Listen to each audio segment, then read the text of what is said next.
Gérald Grévran est expert sécurité spécialisé dans les tests d'intrusion. Il tentera, à votre demande, de pirater vos ordinateurs pour mettre en évidence les failles de votre système d'information. Alors la plupart du temps, nous, ce qu'on teste, ce sont les interconnexions Internet. Donc ça inclut le serveur web, les serveurs applicatifs. Parfois, on teste aussi les serveurs intranet et tous les serveurs internes. Donc ça, c'est quand on fait des tests d'intrusion en partant de l'intérieur de l'entreprise. Donc là, c'est pour évaluer les risques par rapport aux employés, car ils existent aussi. Et on peut être amené éventuellement à faire des tests de PABX, mais ça, c'est beaucoup plus rare. Alors à l'heure actuelle, nous avons eu 80% de réussite. Dans 80% des cas, on a pu accéder à des données auxquelles on n'avait pas accès théoriquement. Qu'est-ce que vous avez pu voir dans l'entreprise?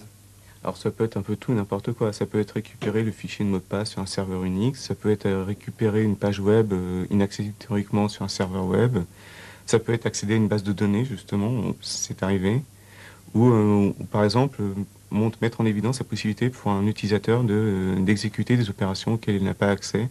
Par exemple sur un serveur de facturation en ligne, des choses comme ça.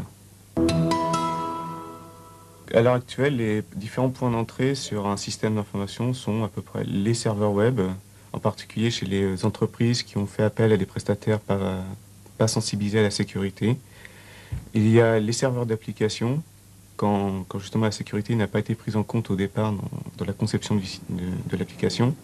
À côté de cela, il y a le réseau téléphonique qui est souvent un point d'entrée privilégié, parce que beaucoup d'employés, pour éviter de passer par toutes les barrières mises en place par les services informatiques vers l'Internet, branchent un modem et se connectent directement à Internet.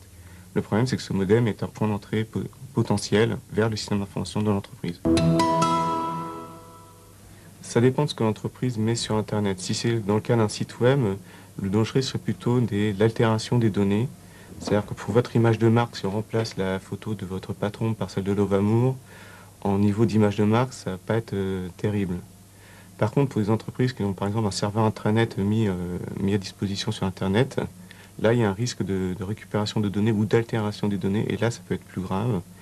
Dans le cas des entreprises qui ont par exemple un catalogue en ligne, l'altération des données serait aussi assez grave, parce que si vous changez les prix du catalogue en ligne, on peut obtenir des choses très intéressantes. La disponibilité n'est pas forcément un problème grave, et d'ailleurs, elle n'est généralement pas pris en compte par les entreprises, parce que bon, si votre serveur s'arrête, c'est pas forcément grave. Ça peut être mauvais en image, mais par contre, ce sera quand même moins négatif qu'une altération des données, parce qu'à l'heure actuelle, tout le monde est conscient que Internet, ça marche pas super bien, que quand on n'accède pas à un serveur, on ne pense pas forcément que c'est le serveur au bout qui ne marche pas, mais que c'est notre connexion qui ne marche pas. Donc, c'est pas forcément grave s'il y a une perte de service.